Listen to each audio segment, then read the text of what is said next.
ગુરુ તારજ દીધા જ્ઞાન કો નૂર જડાયો તારે સબદરા ગુરુ તારજ દીધા જ્ઞાન કો નૂર જડાયો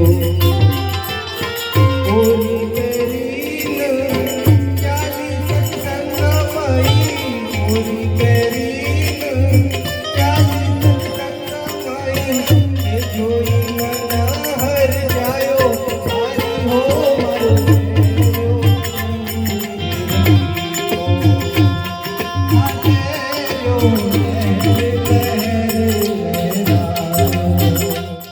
સદગુરુદેવનો જય. કબીર સાહેબનો જય. દયાલદાસ સાહેબનો જય. આજે ચોરીવાડ મુકામે ડાઈબેન તથા તેમના સહપરિવાર સાથે કબીર સાહેબની અસીમ કૃપાથી અને પરમ પૂજ્ય સંત શ્રી દયાલદાસ સાહેબના પાવન સાનિધ્યમાં આજથી કબીર પથ દર્શન યાત્રા 2025 ની સુંદર શરૂઆત આજથી થઈ રહી છે. તો આપ સૌને સપ્રેમ સાહેબ બંદગી, સાહેબ બંદગી, સાહેબ બંદગી.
સાહેબને આપતા પહેલા બે ગણી થોડી શાંતિ જાળવી લઈશું. એક મુઘલ સામ્રાજ્ય ચાલતું હતું એ વખતેની વાત છે કે કોલકાતામાં એક સુલતાન હતા. એ સુલતાનના રાજ્યમાં એમને ખબર પડી કે બહુ મોટો સંગીત કલાકાર છે જે વીણા બજાવે છે. તો એ સંગીત કલાકારની કલા એટલી જોરદાર હતી એ સમયની વાત છે કે લાખોની પબ્લિક એને સાંભળવા આવતી. તો એ સુલતાનને ખબર પડી કે મેં હજી સુધી, અને પહેલાથી જ એમના સંગીતનો બહુ શોખ હતો. તો પછી એમના કાને વાત પડી તો એમને કીધું કે એમને આપણે અહીંયા ત્યાં પ્રસંગ માટે એમને આમંત્રણ કરો અને અહીંયા એક પ્રસંગ રાખીએ આપણે. તો એમના સેનાપતિને બધા ગયા એમના ત્યાં. એ જે કલાકાર હતા એમને વાત કરી અને એમને પૂછ્યું કે અમારે સુલતાનજી રાખવા માંગે છે આ રીતે પ્રસંગ. તો કલાકારે એમ કીધું કે હું આવું તો એક જ શરતે આવું કે હું મારી કલાનું પ્રદર્શન થાય અને જો પ્રજામાંથી, દર્શકોમાંથી કોઈ બી વ્યક્તિનું માથું આમ ભમે તેનું તરત સરધડથી અલગ કરી દેવો. આ એક શરત હોય તો જ હું આવીશ. તો સુલતાનને આ વાત મળી કે આવું કહે છે. તો સુલતાને તો બી કીધું કે વાંધો નહીં, આપણે એમને સાંભળવા છે જે લોકો આવે. એમના ત્યાં ખરેખરમાં 1,00,000-1.5 લાખની પબ્લિક આવતી. પછી આયોજનનું કામ ચાલુ થયું, લોકોને વાત પહોંચાડી કે આ રીતની શરત છે ને બધાને બોલાવડાયા. સમય આવી ગયો, પ્રજા આવવા લાગી અને જોયું તો પ્રજા 4 થી 5 હજાર આવી. સીધી 1.5 લાખથી થઈને 4 થી 5 હજારમાં આવી ગયા. કેમ કે ગળું કપાઈ જાય, મોઢું હલી જાય, તો બાજુવાળો આમ કરે તો બી હલી જાય. તો એટલે પછી શરૂઆત થઈ. સુલતાનનો આદેશ આવ્યો કે આયોજન પ્રમાણે સત્સંગ અને સંગીત કલા ચાલુ થાય. ચાલુ થતા થતા બધા એકદમ તટસ્થ થઈ ગયા કે ભૂલથી બી હલી ના જાય. બધા એક જ જગ્યાએ કે ગમે તે થાય પણ માથું ના હલે, નહીંતર હમણાં. તો પણ સુલતાન બી આમ, કેમ કે બધાને નિયમ લાગુ પડે છે, એમને પણ લાગુ પડે છે, એ પણ નતા હાલતા. પણ આ 4-5 હજારની પબ્લિકમાં 2 કે 3 જણા એવા નીકળ્યા જેમને માથું હલાવ્યું. માથું હલાવ્યા પછી એ લોકોને અલગ લઈ લીધા, અને અલગ લઈ લીધા પછી સુલતાને આદેશ આપ્યો કે આ લોકોનું સર ધરથી અલગ કરી દો. ત્યાં સુધી સંગીત કલાકારે કીધું રૂકો, કે હવે આ લોકોને પૂછવામાં આવ્યું કે તમે કેમ માથું હલાવ્યું? ના પાડી દીધી તો હવે કેમ? ચિંતા નથી કે ડર નતો તમને? તો પછી એ 2 કે 3 જણા જે વ્યક્તિ હતા એમને જવાબ આપ્યો કે અમને અમારું ભાન જ નતું કે અમે ક્યાં છીએ. એમનું સંગીત એટલું સુંદર હતું, મધુર હતું કે અમે સ્વયંને ભૂલી ગયા, જાણે પરમાત્માની ગોદમાં અમે રમતા હોય. તો એ અનુભવ એક દિવસ માટે આજે આપણે દયાલદાસ બાપુ આપણે પધારેલ છે, તો એક દિવસ માટે બીજી બધી ચિંતા મૂકીને એક દિવસ થોડા સમય માટે આપણે અહીંયા મન ઠરાવીએ. તે બધાને તમને સૌને વિનંતી છે. અને પછી સંગીત કલાકારે કીધું કે હવે જે મારું સંગીત હશે માત્ર આ 2 કે 3 વ્યક્તિઓ માટે જ હશે, કે બીજા કોઈના માટે નહીં, કે આ 2 કે 3 વ્યક્તિઓ માટે જ હું સંગીત વગાડીશ. અને કૃપા બી સદગુરુની એવી રીતે થાય છે કે સ્વયંને તમે અર્પણ કરી દો તો એ વ્યક્તિ પર જ સદગુરુની કૃપા હોય છે. તો આ વાત થઈ. તો હવે સર્વને વિનંતી કે સૌ કોઈ શાંતિ રાખે તથા પોતાના જે સ્માર્ટફોન કે હોય તો સાયલેન્ટ મોડ ઉપર રાખવા વિનંતી છે. તો આપણે આગળ દયાલદાસ બાબુને વિનંતી છે કે તેઓ વાણી અને સત્સંગનો લાવવા. સદગુરુ કબીર સાહેબ શ્રીમદ લાલજી બાપા પધારેલ હરિ ગુરુ સંતની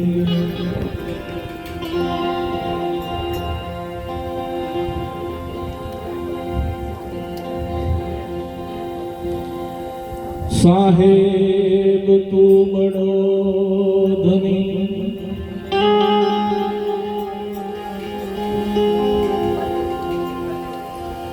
સાહેબ તું બડો ધણી तुझसे बड़ो न को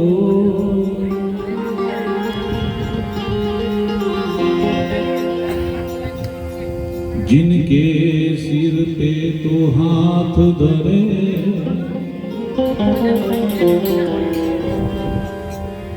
वो जग में बड़ो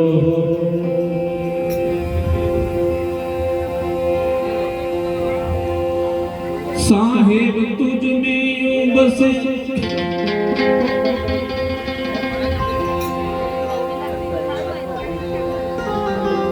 जू तली में ते ज्ञान की घानी फिराए फिर देख ले उनका के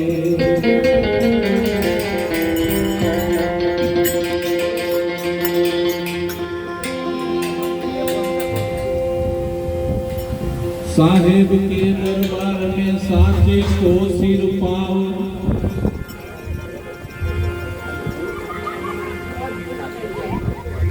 झूठ तमाचा खाएगा क्या रंग खोल तेरा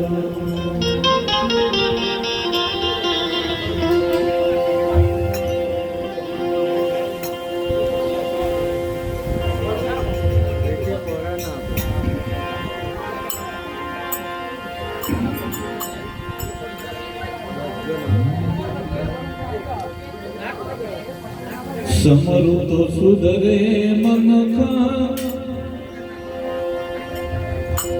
ए मेरा रे नबी जी हो समरु तो सुधरे मन का मेरा रे नबी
ભક્તજનો, માતાઓ, બહેનો, એક પરિવારની જેમ મર્યા છીએ ત્યારે અહીં કંઈ જ્ઞાન કરવું નથી, બધા જ્ઞાનીઓ જ છીએ, પણ સદગુરુ કબીર સાહેબનો એક વિચાર રહી જ્યારે આપને મરવાનું થયું છે ત્યારે અત્યારે તમે જાહેર જીવનમાં જોઈ શકો છો, પેટ્રોલના ભાવ વધી ગયા, અનાજ પાણી મોંઘા થઈ ગયા, સોનાના લાખ રૂપિયા ભાવ થઈ ગયો, પણ આપણા ભાવ ટૂંકા થઈ ગયા. સદગુરુ એક વિચાર મૂક્યો કે આત્મ ભાવન ભાવતા જીવ લહે કેવળ જ્ઞાન. વિશ્વમાં દરેકનો ભાવ વધ્યો, પણ ભાવ જો જેનો વધારવાનો છે ને એ ઘટતો ગયો.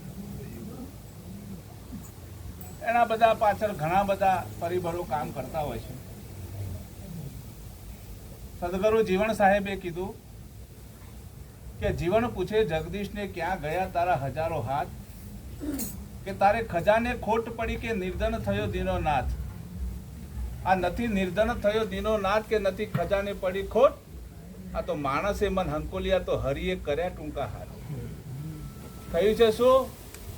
માણસોના ભાવ ટૂંકા થઈ ગયા છે. અત્યારે હગ્ગો ભાઈ હારા પોતાના ભાઈનું હારું નહીં છે, બાપ દીકરાના મેળ ના હોય, સાસુ વહુમાં તો વળી બિલકુલ ના હોય, બધામાં ભાવ ભાવ ભાવ ટૂંકા થતા થતા ગયા. લાગણીઓ, પ્રેમ, હિત, જેના માટે આ જીવન મનુષ્ય અવતાર મળ્યો છે ને એમાં આપણે બધો કાપ મૂક્યો. તો સદગુરુ કબીર સાહેબ કાશીનગરમાં આજથી 600 વર્ષ પહેલા, તમે બધા કોઈ ઓળખતા નથી એવું નથી, સદગુરુ કબીર સાહેબ વિશ્વ વંદનીય છે ને આખું વિશ્વ ઓળખે છે. એક અનપટ માણસ પણ તજજ્ઞો બેઠા છે, બધા સારા સારા અભ્યાસ, એ બધાએ એક અભણ માણસની કવિતા ઉપર, એની સાખી ઉપર, એના શબ્દો ઉપર પીએચડી કરે છે.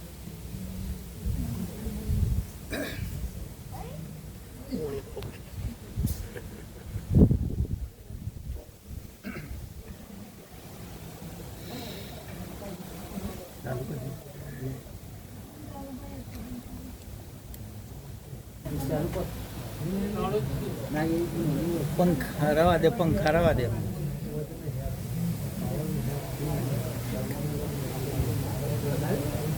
થયું કરો.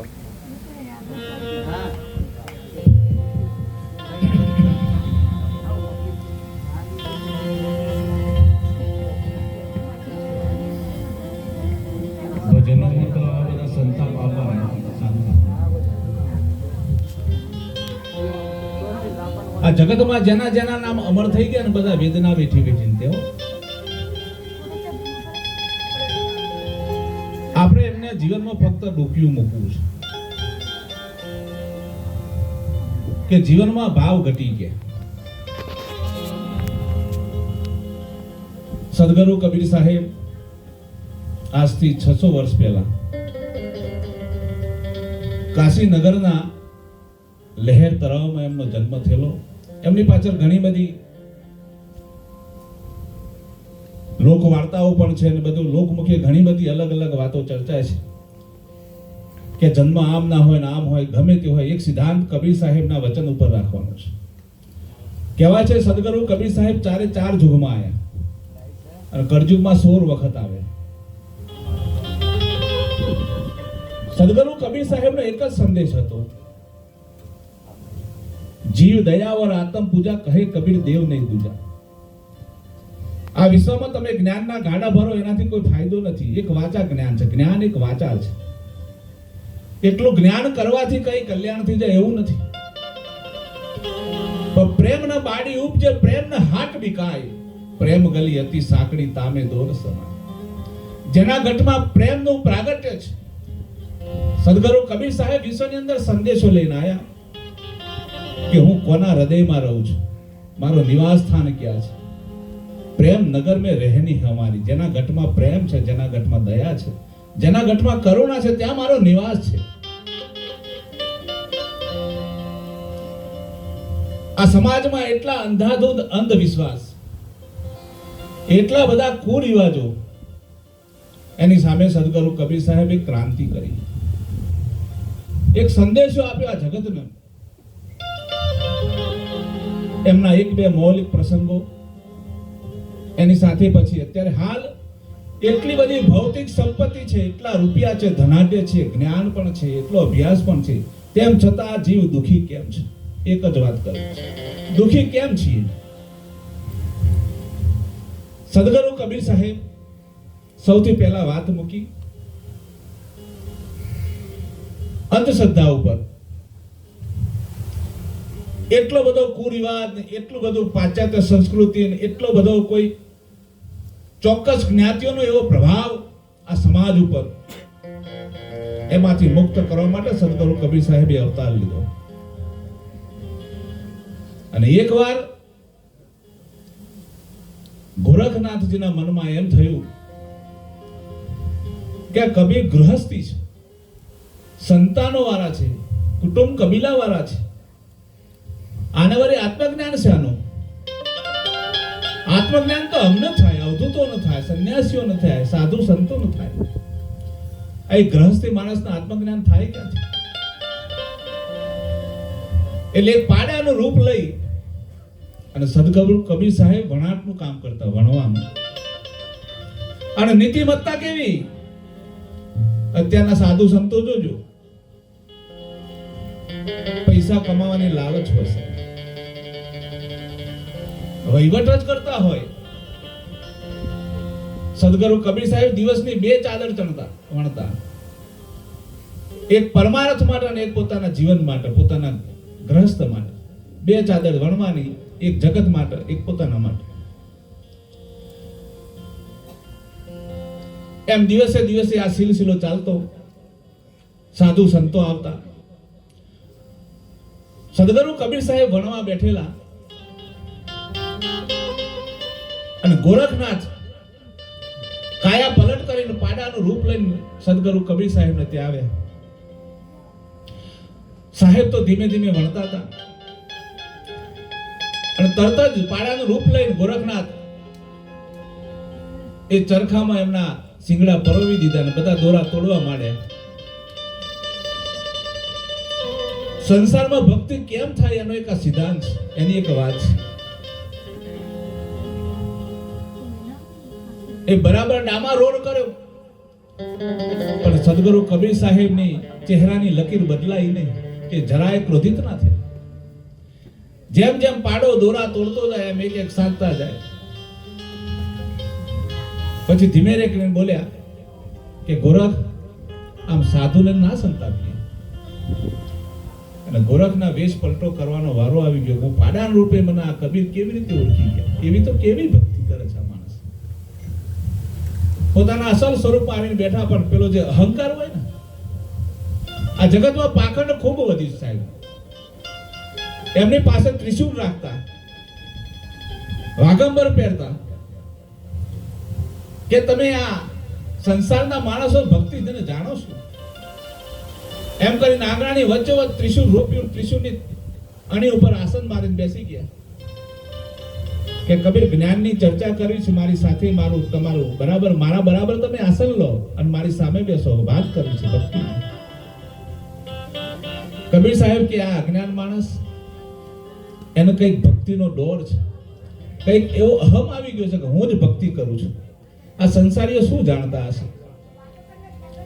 કબીર સાહેબે એના ચરખામાંથી એક દોરાનું કોકડું લીધું, એક છેડો પગના અંગૂઠે દબાવીને બીજો આકાશમાં ફેંક્યો અને દોરાનો તાતણો આકાશ સુધી લાંબો થયો અને દોરા ઉપર જઈને સદગુરુ કબીરે આકાશમાં આસન માર્યું કે ગોરખ, નીચે તો કદાચ માયા નડશે, ચર્ચા જ્ઞાનની કરી હોય તો અહીંયા ત્યાં સુધીની સિદ્ધિ ગોરખની નહોતી સાહેબ. પછી વંદન કરીને નમી પડ્યા, સાહેબ હવે નીચે ઉતરો. મને તમે એ વાત સમજાવો કે તમે આ સંસારમાં રહીને ભક્તિ કેવી રીતે કરી શકો છો. સદગુરુ કબીર સાહેબ એ તો કુટિયામાં હતા, નાની ઝોપડી, ગોરખનાથના આસન આપી પોતે બેઠા કે સાહેબ મને એક વાત સમજાવો કે તમે આ સંસારમાં રહીને ભક્તિ કેવી રીતે કરી શકો છો. તરત જ કબીર સાહેબે એમના પત્નીને આદેશ કર્યો કે લોહી જરા એક દીવો સળગાવી લાવો. માતાજી તરત જ દીવો સળગાવીને સદગુરુ કબીર સાહેબના આગળ મૂક્યો. ગોરખનાથ બેઠા છે કે હમણાં કબીર સાહેબ કંઈક સમજાવશે. થોડીક વાર પછી કબીર સાહેબે એમના પત્નીને ફરીથી આદેશ કર્યો કે આ દીવો લઈ જાઓ. માતાજી દીવો લઈ ગયા. પાછો અડધો એક કલાક થયો. ગોરખનાથે પ્રશ્ન કર્યો, સાહેબ મને સમજાવો તો ખરા તમે આ સંસારમાં ભક્તિ કેવી રીતે કરો છો. કબીર સાહેબે કીધું, ગોરખ કઈ સમજ્યા નહીં તમે? કે ના સાહેબ મને કાંઈ જ ખબર ના પડી. કે મેં મારા પત્નીનો આદેશ કર્યો કે તમે દીવો સળગાવી લાવો, એને જરાય દલીલ ના કરી કે આટલો બપોરનો તડકો છે, બિલકુલ અંધારું નથી, તમારે દીવાની શું જરૂર છે. કોઈ દલીલ નહીં, કોઈ અપીલ નહીં, કોઈ વાદ વિવાદ નહીં. અને પછી મેં પાછું કીધું કે આ દીવો લઈ જાઓ. ત્યાં પણ કોઈ દલીલ નહીં કે નથી જરૂર તો શું કરવા મંગાવેલો. આ જતી સતી કા એક મતા તો સ્વર્ગલોકમાં હોય શકતા. અમે આવી ભક્તિ કરીએ છીએ. આપણા સંસારમાં આ એક દુઃખનું મોટું કારણ છે.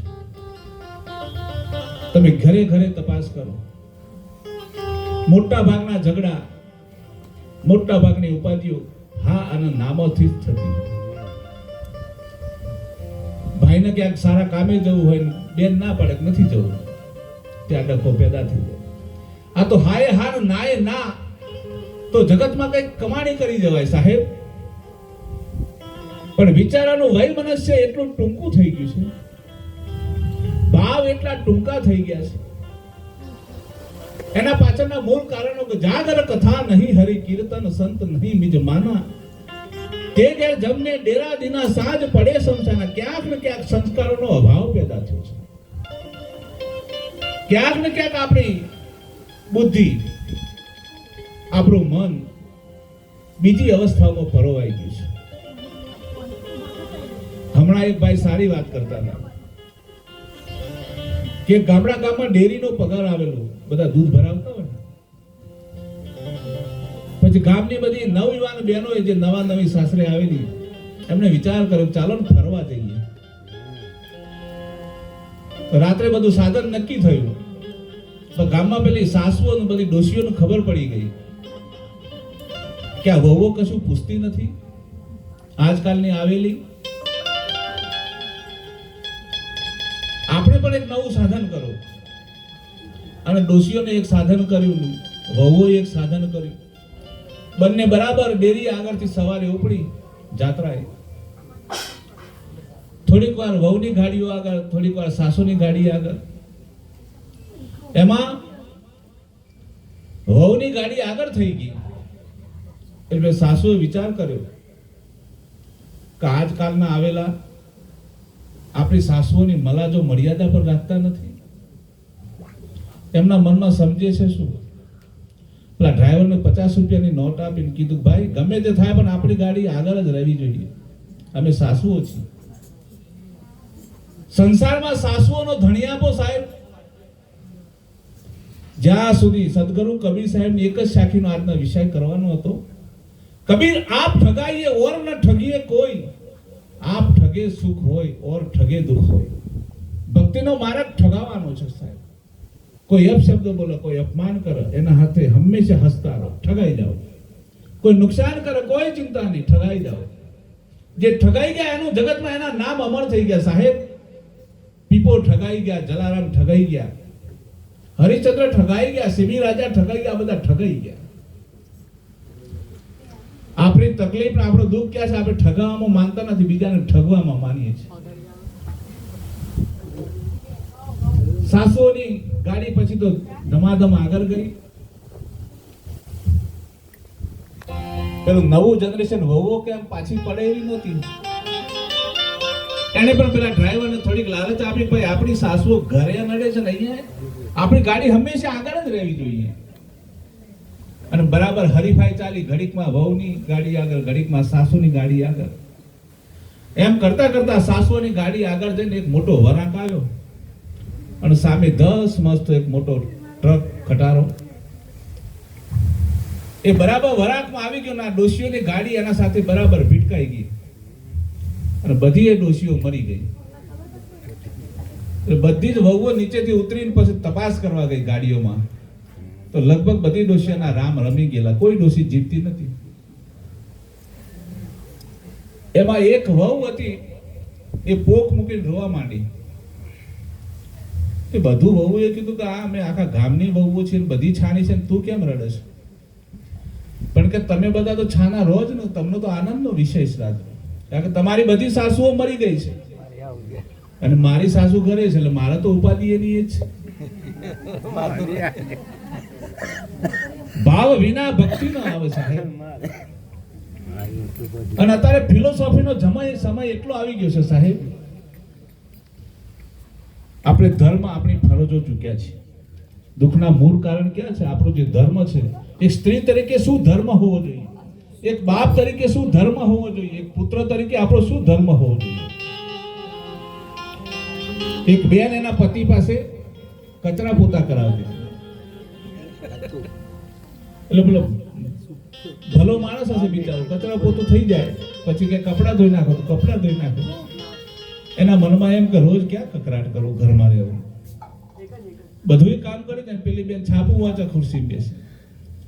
એટલે સામે એક ભજનાનંદી માં, વયોવૃદ્ધ દાદીમાં બેઠેલા, વહુ આ બહુ સારું નથી લાગતું,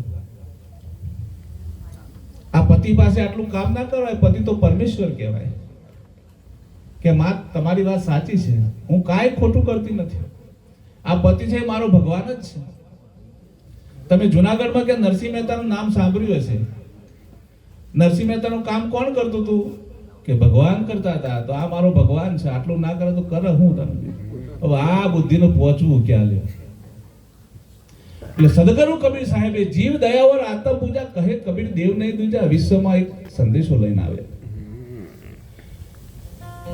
કે નથી મફતમાં મળતા એના મૂળ ચૂકવવા પડતા, ભરી બજારે કોઈ વેચાણા કોઈ તેલ કરામાં પડતા, કે ઘરની નારીને દાનમાં દેતા દિલમાં જરા નથી ડરતા, સંતના સંતપણા નથી મફતમાં મળતા. પણ આપણી અપેક્ષાઓ શું હોય? વિચારનું પરિવર્તન આપણે કરતા નથી, આપણી અપેક્ષાઓ સામે તરફી હોય કે હું તો બરાબર છું પણ સામેવાળો બરાબર નથી. એ કબીર સાહેબ કે કબીર આપ ઠગાઈએ, તમારાથી શરૂઆત કરો. ગામની અંદર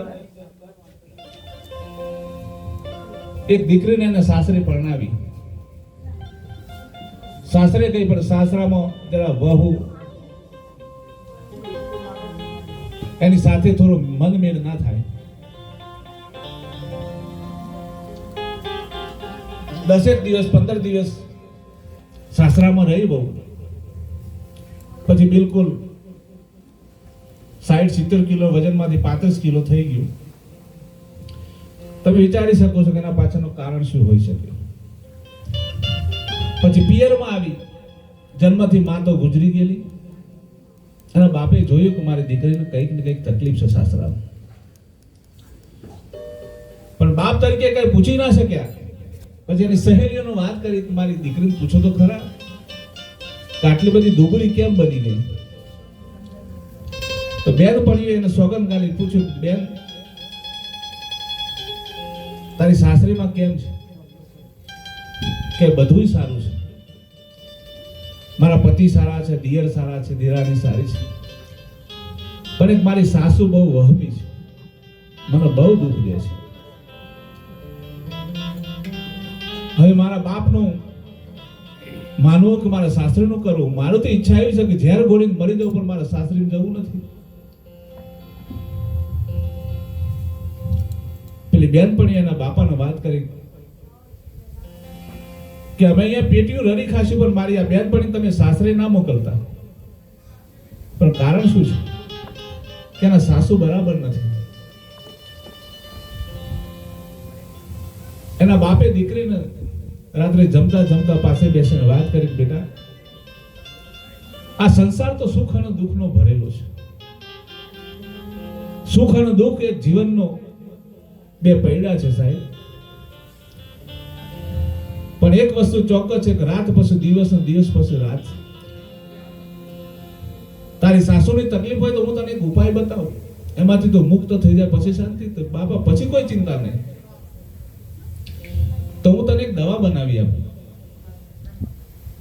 એ દવા લઈ અને સવારે તું તારી સાસરીમાં જજે. પણ મારી શરત એક જ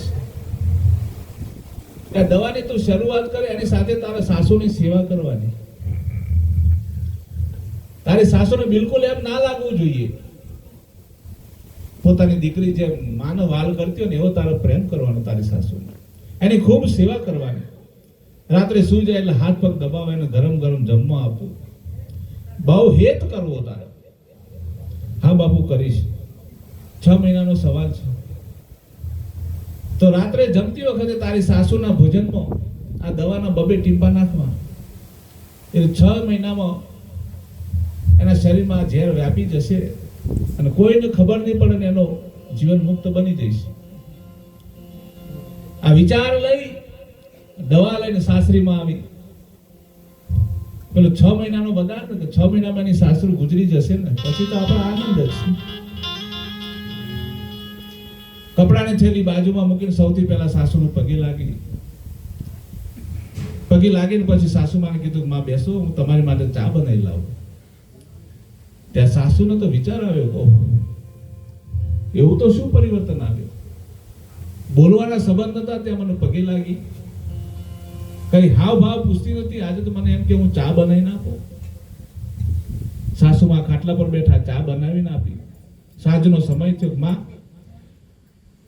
હવે તમે જમવા બેસો, હું તમને ગરમ ગરમ જમવાનું આપું. ત્યાં તો સાસુનો વહુનો જે દ્વેષ ભાવ હતો ને લગભગ 20% 25% ઓછો થતો ગયો. અંતરાય બધાના મળતા ગયા. સાંજ પડી, જમવાનું પૂરું થયું, કચરા પોતું વાસણ થઈ ગયા. સાસુમાં હવે તમે સૂઈ જાઓ, હું તમારા પગ દબાવી દઉં. અને જ્યાં પગ દબાવવાની વાત આવે ને તો 50% તો એમને રાહત થઈ ગઈ. 4 દિવસ 5 દિવસ 10 દિવસ 15 દિવસમાં તો એવું પરિવર્તન આવી ગયું. જે અંદરના દુર્ગુણ હતા, જે કસાઈ હતા, જે કભાવ હતા, એ સાસુઓના પ્રેમમાંથી વહુ ને દીકરીના જે ભાવ હોય ને એ ભાવ પ્રેરિત થયા. એટલા ભાવ, એટલા હેત, એટલા પ્રેમ. સાસુમાં પણ ગલીએ ગલીએ કોઈ પણ ના ઘરે જાય ને તો તરત જ એની વહુની વાત કરે કે વહુ તો મારી વહુ એટલે મારી જ વહુ. અને ફરતી ફરતી વાત પાછી વહુ જોડે આવે, તારા સાસુ આવે તો તારા ખૂબ વખાણ કરતા. પછી જે રાગ દ્વેષના જે ભાવ હતા ને જે કસાય હતો 6 મહિના સુધી દવા પાવીને સાસુને ખતમ કરી દે. એ વાતમાં પાછું પરિવર્તન આવ્યું. પછી તો સાસુ ને વહુ એકબીજાના વગર રહી શકતા નથી. એટલો હેત ને એટલો પ્રેમ થઈ ગયો. બંને જણા માં અને દીકરીની જેમ એકબીજાની સાથે રહેવા લાગ્યા. પોતાના અંતઃકરણમાં જે ભાવ પડેલા હતા એનું પરિવર્તન આવી ગયું. પછી પેલી વહુને ચિંતા થવા માંડી, કહો મારી સાસુ આટલો બધો મને હેત કરતા હોય, એમના પ્રત્યે મારે જરાય દુર્ભાવ ના કરાય. આ દવા બદલવી પડશે. એ દવા લઈને પાછી એના પિયરમાં આવીને એના બાપાને વાત કરી, બાપુ મારી એક બહુ મોટી ભૂલ થઈ છે. મારા સાસુ તો બહુ સારા છે ને મને મારી સાસુ વગર બિલકુલ ફાવતું નથી. આ તમે દવા બદલી નાખો ને મારી સાસુ કાયમ જીવો ને એવી દવા આપો. કે બેટા કોઈ બાપ કોઈની સાસુનું મારવા રાજી ના હોય. મારે તારો ભાવ બદલવો હતો. તારા ભાવનું ફક્ત મારે પરિવર્તન કરવું હતું. જા બેટા, એ કોઈ દવા ખરાબ નથી, તો સેવા કરજે. કહેવાનો ભાવ જગતની અપેક્ષા એ નહીં, શરૂઆત આપણાથી કરો. ઠગાવાનો માર્ગ છે. કબીર આપ ઠગાઈએ ઓર ન ઠગીએ કોઈ. 2-4 ભાઈ હોય કંઈક ઓછું આવી જાય ને, સંસાર ચક્ર છે સાહેબ, અને નિર્માણાધીન છે. કેટલા શ્વાસ, કેટલા દિવસ, કેટલા સમય, કેટલો કલાક આ વિશ્વમાં રહેવાનું છે ને એ બધું નિર્માણ છે. અને એક ચિઠ્ઠીના ચાકર છે, એક ટ્રસ્ટી તરીકે આ જગતમાં આવ્યા છે, એકબીજાનું ઋણાનું બંધ ચૂકવવા આવ્યા છે. અહીંથી ક્યાંય કશું કોઈ લઈને જવાનું નથી ને લઈને નથી જવાનું, એ સત્ય છે ને દરેક વ્યક્તિ જાણે છે. તેમ છતાંય એવો કરજુગનો વાયરો આવી ગયો છે. આખી જિંદગી પગના તળિયા ઘસી નાખે, મારું મારું મારું કરી. સાહેબ, અરે આયા એસા જાયેગા રાજા રંગ ફકીર, કોઈ સિંહાસન ચઢ ચલા, કોઈ બાંધ ચલા જંજીર. જગતમાં કેવા આવ્યા હતા સાહેબ? બિલકુલ ખાલી. કઈ જ બેંક બેલેન્સ, કોઈ ઘરવાળી, પશુ પક્ષી કઈ લઈને આવ્યા નતા, અને સાથે કઈ લઈને જવાના પણ નથી. તેમ છતાંય એક નાની નાની વાતમાં વેર ઝેર, મારું તારું, ઈર્ષ્યા, અદેખાઈ. કારણ શું છે એની પાછળ? ક્યાંક ને ક્યાંક કોકનું ઝૂંટવી ખાવું, ટૂંકા માર્ગે પૈસાદાર થઈ જવું,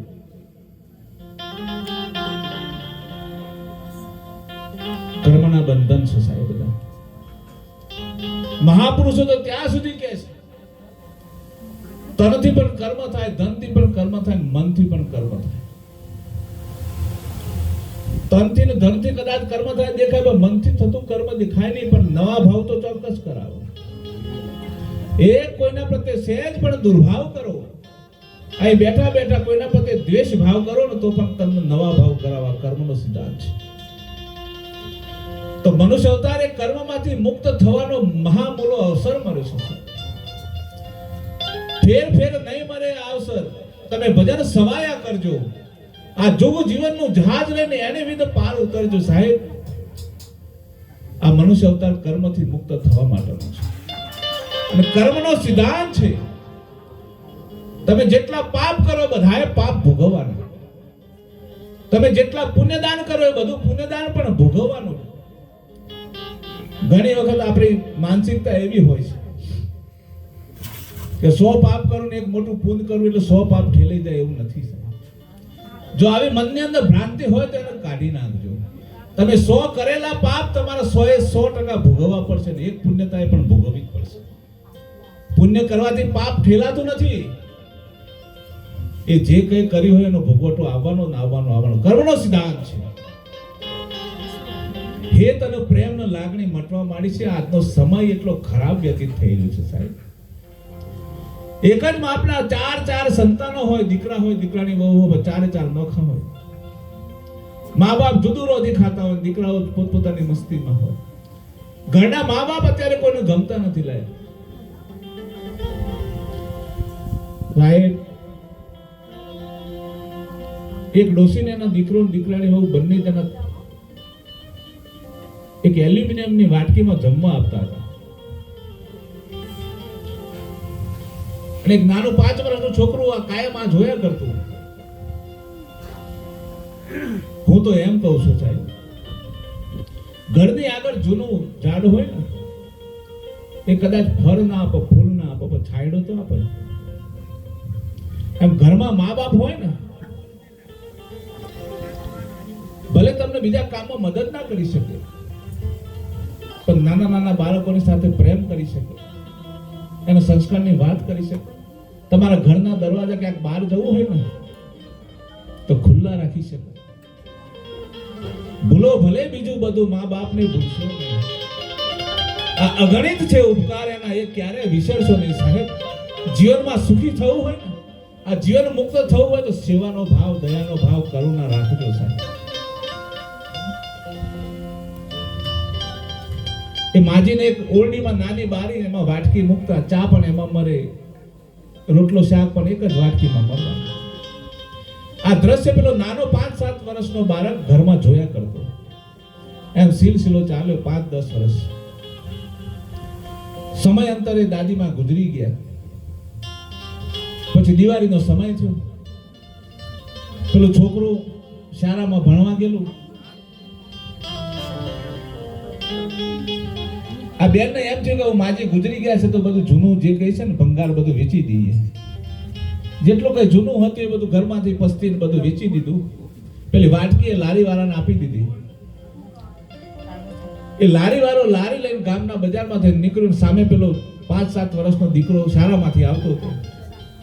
એને લારી ઉપર પેલી વાટકી જોઈ એટલે વાટકી ઝૂંટવી અને લઈને સીધો ઘરે આવ્યો. એને મમ્મીને આપી. મમ્મી, આ દાદીની વાટકી આપણી. કે બેટા હવે દાદી મરી ગયા, હવે દાદી પાછા આવવાના નથી. હવે વાટકીનું કઈ કામ નથી. કે માં તારી વાત બિલકુલ સાચી, દાદી પાછા આવવાના નથી. પણ જ્યારે દાદી જેટલી તારી ઉંમર થશે ને પછી હું આ વાટકી લાવીશ ક્યાંથી? આ વાટકીની મારે જરૂર પડશે. આ સંસ્કાર છે.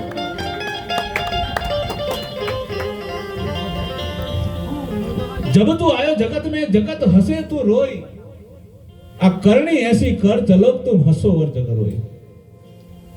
आ जगत में જ્યારે જન્મ્યા ને ત્યારે તમે રડતા રડતા આવ્યા હતા અને તમારો પરિવાર તમારી પાછળ આનંદ કરતો હતો.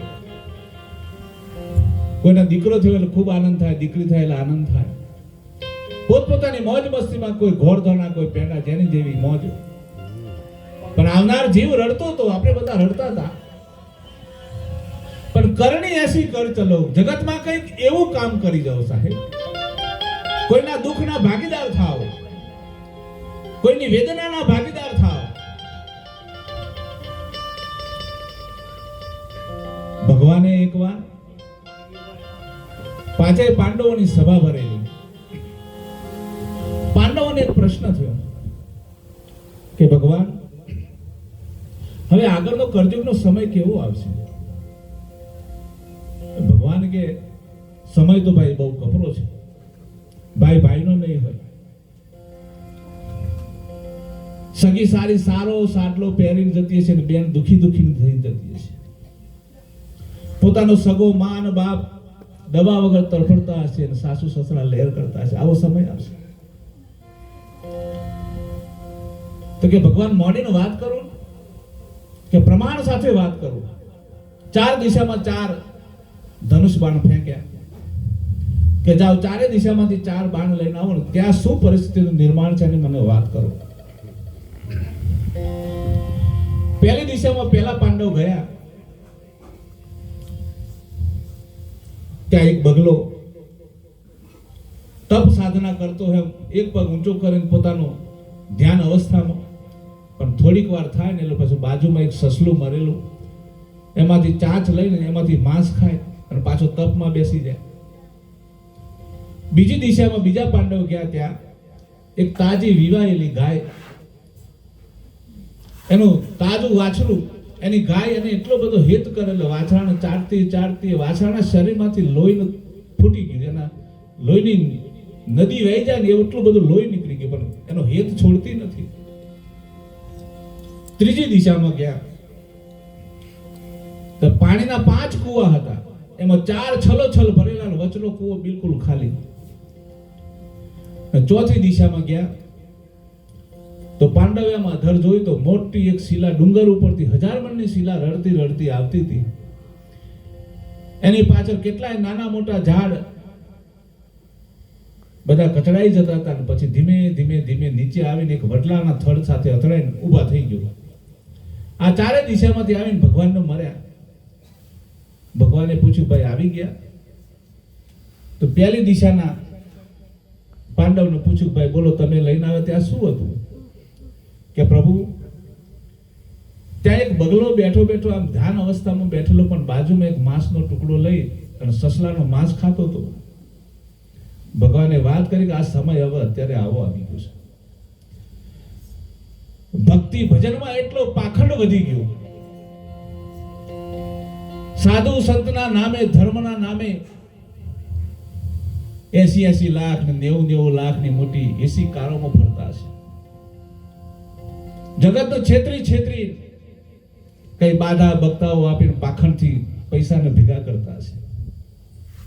એટલું બધું અસત ફેલાશે કે સત્યનો છાંટો પણ નહીં રવા દે. અને જગત પણ એટલું ગાંડું હશે કે જૂઠના ઉપર ક્યારે શંકા નહીં કરે. અમારે એક શાયરે બહુ સારી વાત કરી કે કર્મી કો દખણ, જ્ઞાની કો પંજાબ, સાધના કો સોરઠ और પાખંડ કો ગુજરાત. એટલું બધું પાખંડ વધ્યું સાહેબ. ધર્મના નામે ગોરખ ધંધા ચાલશે અને સત્ય હશે ને, સત્ય કરતા ત્યાં ટોરા નહીં હોય, ત્યાં 1 2 25 25 માણસ હશે. અને જ્યાં અંધાધૂંધ જૂઠ ચાલતું હશે ત્યાં લાઈનો હશે. આવો સમય આવશે. સદગુરુ કબીર સાહેબનો વિચાર લઈ આવા પાછળનું કારણ એક જ છે, ક્યાંય છેતરાતા નહીં ભાઈ. પરમાત્મા એમ કાંઈ તમારાથી દૂર છે જ નહીં, પછી શોધ છે નહીં કરો છો તમે. પરમાત્મા તમારી ગઢ ભીતર બેઠો છે અને પરમાત્માને પ્રગટ જોવો હોય તો મા બાપના દર્શન કરો, એની સેવા કરો. ભગવાને કીધું હું ઘરે ઘરે પહોંચી ના શકું, પણ સાકાર સ્વરૂપે જો મારા દર્શન કરવા હોય તો સવારે ઉઠીને મા બાપની સેવા કરો, એનું પગે લાગો. પ્રથમ પહેલા કોને સમરીએ, કોના લીજીએ નામ, કે માત પિતા ગુરુ આપણા, પછી અલગ પુરુષ કા નામ. આ તો મા બાપ તો એની સામે તો જોતા જ ના હોય, કદી ગ્લાસ ભરીને પાણી પણ ના આપતા હોય. અને પછી શ્રાવણ મહિના જેવો, ભાદરવા મહિના જેવી ભક્તિ ફાટી જાય ને પછી નીકળી જાય છે. ગોરખનાથે આ પ્રશ્ન કરેલો, અવધૂત પુરુષ ગોરખનાથ. મનસા માલનજી ગોરખ જાગતા નર સેવીએ, જાગતા નર સેવીએ તો મને નિરંજન દેવ. કે પહાડ પૂજે હરી મિલે તો મેં પૂજું ગિરનાર. જો પથરા પૂજવાથી ભગવાન મળતો હોય તો હું આખો નાખો ગિરનાર પૂજી દઉં. એટલી માનંદીઓ એમાં જીવ ફસાઈ ગયો સાહેબ. સત્યથી આપણે દિવસે ને દિવસે સત્યથી અળગા થતા ગયા. પણ સત્ય શું છે કે જીવ દયાવર આત્મ પૂજા. તું તને ઓળખી લે, તું કોણ છે. मुझको कहाँ ढूंढे बंदा, मैं तो तेरे पास हूं. ना मंदिर में, ना मस्जिद में, ना काशी कैलाश में. खोजी हो तो तुरंत मिल जाओ एक पलक की तलाश में. कहे कबीर सुन भाई साधु, मैं तो हूँ श्वासन की श्वास में. હું ક્યાં રહું છું? તારા ઘટ ઘટમાં વ્યાપક છું. 21,600 વખત હું તારી મુલાકાત લઉં છું, પણ તારી દ્રષ્ટિ મને પારખવાની નથી. એટલો બધો પાખંડનો ફેલાવો થશે ને. બીજા પાંડવોને પૂછ્યું, ભાઈ તમે શું જોઈને આવ્યા? કે પ્રભુ હું જે જગ્યાએ ગયો તો ત્યાં એક તાજી ગાય વિયાયેલી અને ગાયનું વાછરું એની બાજુમાં હતું. ગાય એના જીભથી એને ચાટતી હતી, પણ એટલી હદે ચાટતી હતી કે એના શરીરમાંથી લોહી નીકળી ગયું, પણ એનો છેડો નથી મૂકતી. અત્યારનો સમય આવો આવી ગયો છે સાહેબ. આપણે આપણા સંતાનોને એટલું વાલ કરીએ છીએ, એને એટલો બધો પાંગરો બનાવી દઈએ છીએ, એનું પોતાનું કામ પણ પોતે કરવા દેતા નથી. એના માટે બધી સુખ સાહેબી. પણ એ ભગવાનનો કહેવાનો હેતુ એટલો તો કે એનું પોતાનું કામ એને કરવા દેજો. કદાચ આ તો દુનિયા છે સાહેબ. કબીરા દેહ કા ભરોસા નહીં, કલ બજાર में તો આ શમશાનમાં ક્યારે 5 દત્તોનું પુત્રું ક્યારે ખરી પડશે ને એનો કોઈ ભરોસો નથી. બાળકોને એટલો બધો એનો પ્રેમ કરો, પણ એટલી હદે પ્રેમ ના કરો કે પોતાનું કામ જાતે ના કરી શકે. એને પોતાનું કામ જાતે કરવા દો. અત્યારે એક મોટામાં મોટી મુશ્કેલી છે. આપણી દીકરીઓ ભણી ગણી બ્રિલિયન્ટ થઈ જાય. હું કહું છું ડોક્ટર બનાવો, એન્જિનિયર બનાવો, એને બેરિસ્ટર બનાવો, પાયલોટ બનાવો, બધું જરૂરી છે, બનાવવી જ જોઈએ, ભણાવવી જ જોઈએ. અને હેત પણ એટલું કરો, પણ જરા એને થોડું થોડું ઘરનું કામ શીખવાડો. એટલી બધી એને આમાં નામોશી આપણી થશે, મા બાપની થશે. એને પોતાના ઘરના ભોગે કઈ નહીં, એને દરેક સગવડ આપો અને એટલો હેત આપો, એટલો પ્રેમ આપો. દીકરી એ દીકરી છે, પણ કામના ભોગે નહીં, એનું તમામ કામ ઘરનું. અને એને સેવાનો પાઠ પણ બનાવો કે બેટા આપણે ઘરની વહુ થઈએ, એને કેવી રીતે સાસુ સસરા સાથે કેવો વિવેક રાખવો, દેરાણી સાથે જેઠાણી સાથે કેવો ભાવ રાખવો. આ બધા ગુણ સંપન્ન એને કરવા જોઈએ સાહેબ. આપણે તો જોવા આવતા હોય પહેલા જ એની પાસે શરત મૂકી દઈએ છીએ. આ અનુભવ છે કે જુઓ વેવાય વાત સાચી, આપણી હગાઈ પાકી, પણ મારી દીકરીને રોજ તો નથી આવડતું, અને જીન્સ પેન્ટ શર્ટ છે એને ફાવતું નથી. એ મેઘવાળ સમાજના, વણકર સમાજના સંસ્કાર નથી સાહેબ. પોતાના કલેજા જેવા છોકરાઓને ધર્મના માટે, સંસ્કાર માટે પોતે સોંપી દીધા. વિચાર તો કરો. એટલે કામના ભોગે નહીં, પોતાની એકની એક દીકરી હોય તો પણ શું, એનું તમામ ઘરનું કામ બિલકુલ આવડવું જોઈએ, એને સંસ્કાર આપજો. અને શાસ્ત્રી જાય ને પછી વારી ઘડીએ ફોન નહીં કરવાના. એક દિવસ ફોન આવે એટલે બીબાકડો થઈ જાય, બેટા શું થયું? અરે કાંઈ થયું નથી, સંસાર સાથે એને સેટ થવું પડશે. પણ મોટા ભાગે આપણે ફોન કરી કરીને આ બધી વસ્તુ બગાડતા હોય છે, અને એનું પરિણામ પછી ભયંકર આવતું હોય છે. દીકરી છે ને આપ કરવી છે, એનું ભાગ્ય નિર્માણ થયેલું હોય ને, એને ખબર અંતર પૂછવા, પણ સમય અંતરે રોજ ના પૂછવા, નહીં તો પરિણામ પછી વિકટ આવી જાય. તો સંસ્કારોના ભોગે બીજું કાંઈ નહીં, એટલો હેત કરો, પ્રેમ કરો, પણ સાથે એને કામ શીખવાડો. એની જાતે પગભર થઈ જાય. આપણે દુનિયામાં આપણું અસ્તિત્વ ના હોય ને, ત્યાં પણ સમાજની સામે અડીખમ ઉભો રહે સાહેબ, અને પોતાનું કંઈક કરી શકે ને એવા સંસ્કાર, એવી ટ્રેનિંગ આપો. ત્રીજી દિશામાંથી પાંડવને પૂછ્યું, ભાઈ તમે શું જોઈને આવ્યા? કે પ્રભુ, હું જે જગ્યાએ ગયો તો ત્યાં 5 કુવા હતા, 4 કુવા છલોછલ ભરેલા, પણ વચલો કુવો બિલકુલ ખાલી હતો. ભગવાને વાત કરી કે આ સમય આવો આવી જશે. એક જ માના 5 દીકરા હશે, 4 સુખી હશે, અને એક બિચારાને હાજનો હવાનો હાજ વિકટ પરિસ્થિતિમાંથી ગુજરતો હશે, પણ 4 સુખી ભાઈઓ એ 5મા ભાઈને બેઠો નહીં કરે. કરજુગ એવો આવશે. 4 લીલા લહેર કરતા હશે, સારી સારી ગાડીઓમાં ફરતા હશે, ને એક ભાઈ દુખી હશે ને, એની પાસે બસનું ભાડું નહીં હોય. અને 4 ભાઈ જગતમાં નામની કમાણી કરવા મોટા મોટા દાન કરતા હશે, પણ એક પોતાના સગા ભાઈને મદદ નહીં કરે. આ કરજુગના યદાન આવશે. એટલે મહાપુરુષોને ગાય ગાયને કહેવું પડે છે, જાગર કથા નહીં હરિ કીર્તો, સંત નહીં નિજ માના, તે ઘેર જમને ડેરા દીના, કે સાંજ પડે શમશાન. 5મી દિશાના 4થી દિશાના ભાઈને પૂછ્યું પાંડવની, ભાઈ તમે શું જોઈને આવ્યા? કે પ્રભુ, હું જે જગ્યાએ બાણ લેવા ગયો ત્યારે મોટા ડુંગર ઉપરથી 1000 મણની શિલા રડતી રડતી આવતી. હવે તો જો કે આપણી નાતો ને પંચાયતો ને બધું ઘણું ઓછું થઈ ગયું. આગળ કઈ બધી હાચી થતી હતી એવું નતું, ક્યાં કરશે? પણ પંચાયત અને નીતિમત્તા અત્યારે સગાવાદ ઉપર જતી રહી છે. કોઈ મરદનો દીકરો સાચું બોલવા વાળો છે જ નહીં. અત્યારે વેચાઈ જાય પંચાયત, તમારી અડધી ચામો, 1 કપ ચામો વેચાઈ જાય. એવો સમય આવશે. પણ જો આ મનુષ્ય અવતારની અંદર ગમે તેટલા બુરા કામ કરેલા હશે, પણ સમય અંતરે એના વિચારમાં જો પરિવર્તન આવવાનું, કોઈ વડલાની છાયામાં હોય, એટલે સત્સંગ રૂપી કોઈ સંતના શરણે, કોઈ સત્પુરુષના શરણે પોતાનું મસ્તક ઝુપાવી દે, પોતાની અંદર પડેલા અવગુણ એને પ્રગટ કરી દે.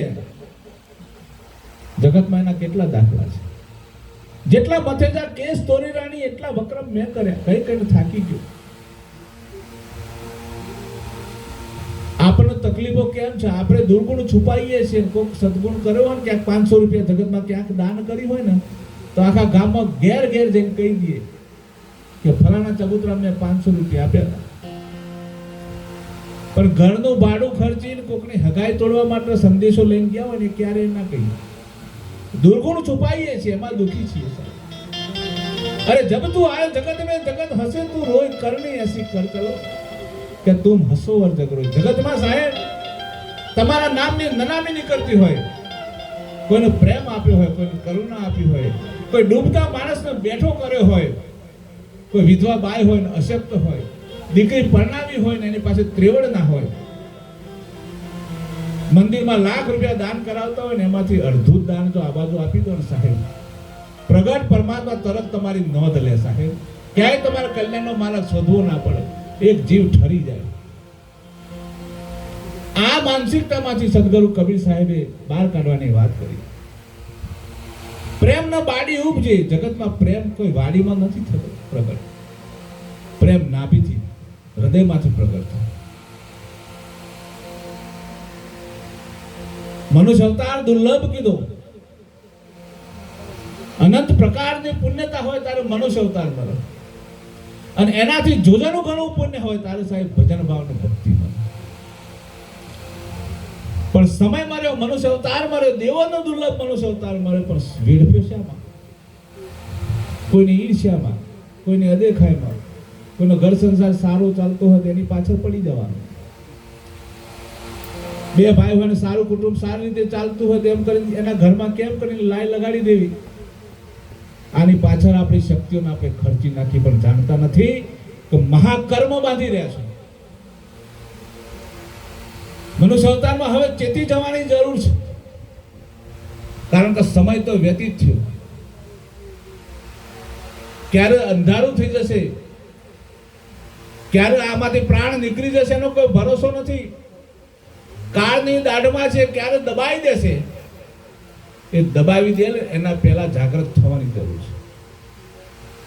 ઉઠ જાગ મુસાફિર ભોર ભઈ અબ रैन कहां तू सोवत है, जो सोवत है वो खोवत है और जागत है वो पावत है. જે જાગી ગયા ને પામી ગયા સાહેબ, એને વિચાર ત્યાં ત્યાં મુલતવી રાખ્યો કે આજથી મારાથી કોઈનો દુર્ભાવ ના થાય, મારાથી મનુષ્ય અવતારમાં કોઈથી વેર ના થાય. દુનિયામાં ગાડા થઈ જજો સાહેબ. તો કરોડો નુકસાન કરી જાય તો નુકસાન વેઠી લેજો, પણ એનાથી દુર્ભાવ ના કરો. કારણ આ બધું નિર્માણ છે. તમારા ભાગ્યમાં હશે એટલું તમને મરવાનું છે, પણ નાહકની કોઈને વેદના આપવાની કોશિશ ના કરો.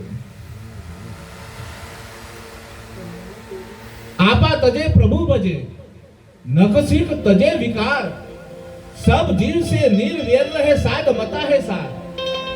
આ સાધુના 6 લક્ષણ બતાયા સાહેબ. દયા, ગરીબી, બંદગી, સમતા, शील, उपकार, उतने लक्षण साधु के कहे कबीर विचार. આ સાધુના 6 લક્ષણ. પછી એના માટે કોઈ વેશ બદલવાની જરૂર નથી. પેન્ટ શર્ટમાં પણ આ સાધુતા તમારામાં પ્રગટ થાય.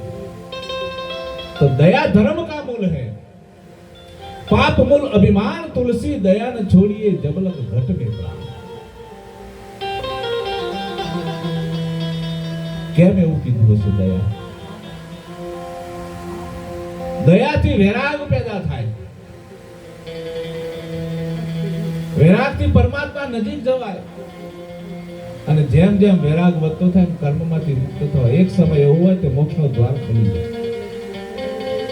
અને દયાની વાત તો એવી છે ને સાહેબ, જેના ઘટમાં દયા છે, જેના ઘટમાં પ્રેમ છે, કરુણા છે ને,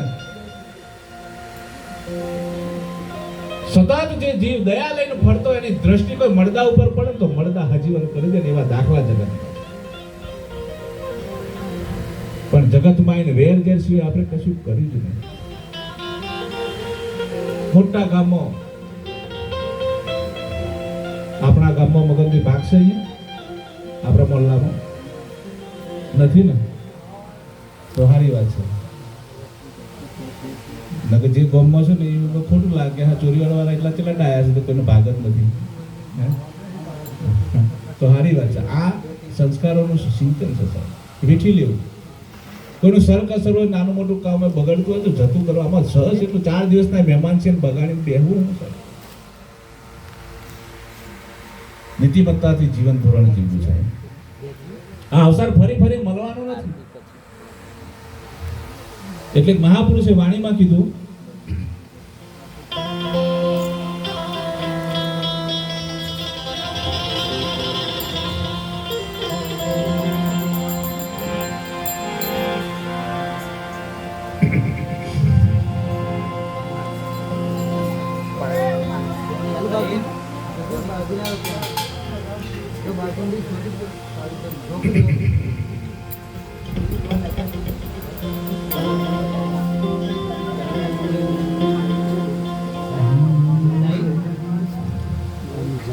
રજગણ તારા રજળશે,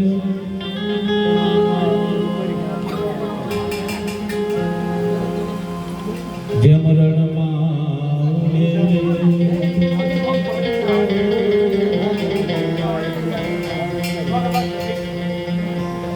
રજગણ તારા રજળશે, જેમ રણમાં ઉડે રે.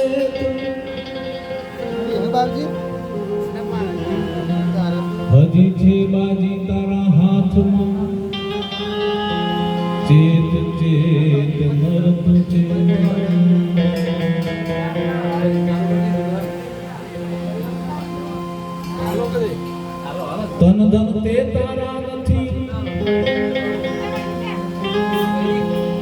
માની બેઠો છું ને શરીર પણ તારું નથી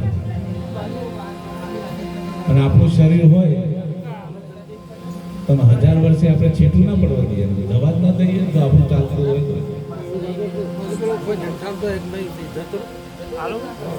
ધન ધન તે તારા નથી નથી પ્રિયા પરણે ક્યાંથી આવ્યો તારે ક્યાં જવો ચેત ચેત નરમ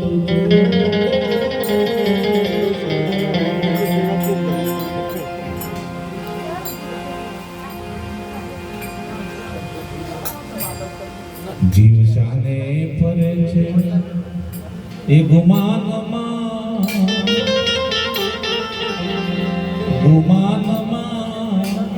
તારે રેવું ભાડાના મકાનમાં તારે રેવું ભાડાના મકાનમાં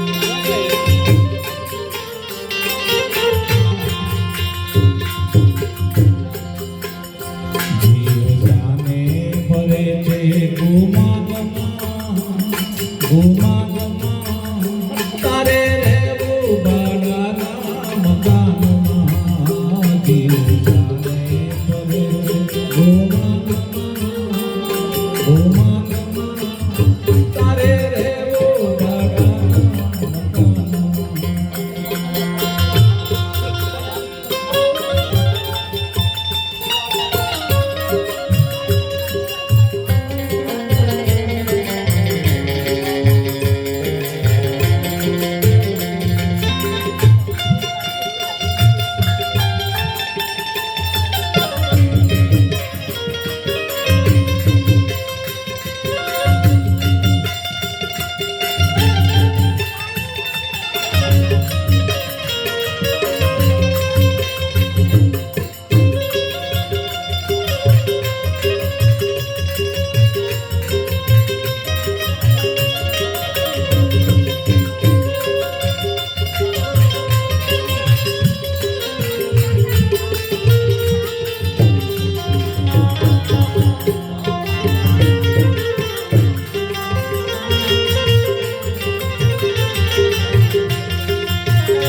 એ માની મારું મકાન કરે રંગને રોવાન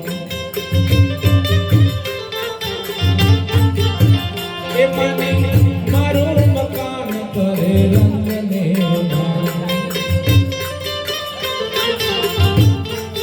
જાણે કાયમ લીધું કે વેચાણમાં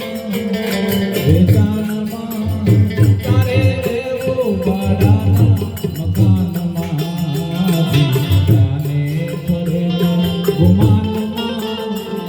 ગુમાનમાં તારે રહેવું ભાડાના મકાનમાં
રાખે એવો રૂઆબ જાણે મોટો તારા કાનમાં તારે રહેવું ગાડાના મકાનમાં દિવસાને કરે ગોમાનમાં તારે રહેવું ગાડાના મકાનમાં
કે થશે હુકમનામું નહીં ચાલે બાનું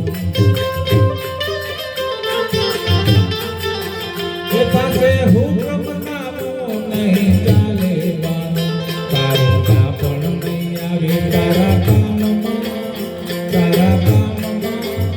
તારે રહેવું ગાડાના મકાનમાં દીવાને કરે છે ગુમાનમાં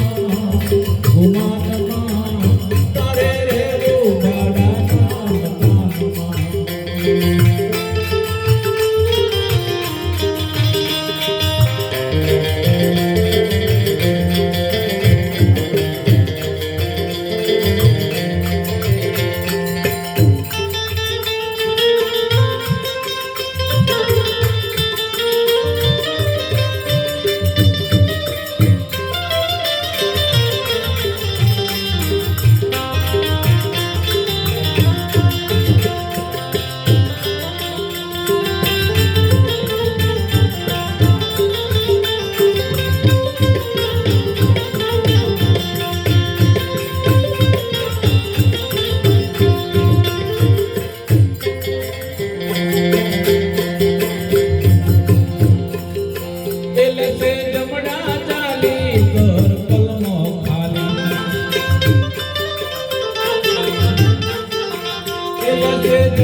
લેશે જમણા જાલી કર પલમો ખાલી તારું ડાપર નહીં આવે તારા કામમાં અહીંયા જગતમાં કાવા દાવા કરી કોકનું છેતર છે પણ પરમાત્માના દરબારમાં કોઈ કાવો દાવો ચાલતો નથી કોઈ લોચ રૂશ્વત નથી કે ત્યાં જઈને 500,000 આપીને કર્મોમાંથી છૂટી જશે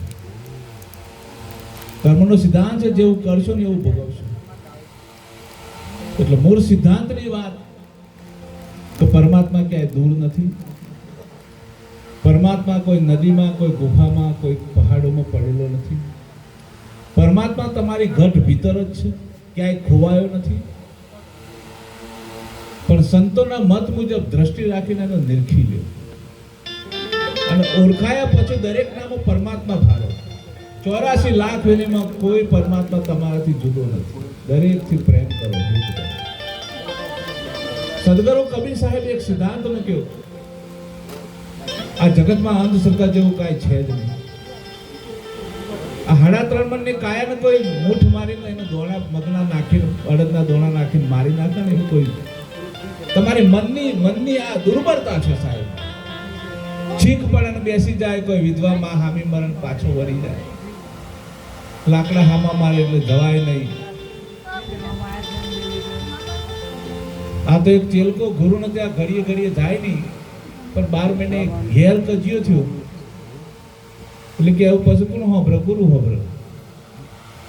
ખબર પડી છે કે બરાબર માથાના વાર પોરા કરીને ઘરવાળો હોઈ ગયો છે, ચાય મળવાની નથી, આખો દારો તડપવું પડે, એના કરતા ગુરુના ઘેર જતા રહી. સીધા આયા ગુરુના ઘેર. ગુરુ વિચાર કરે કે ઓહો 15 વર્ષે 20 વર્ષે ચેલકો કદી દેખાતો નતો ને આજે આવ્યો, વાહ ભાઈ વાહ, બેસ.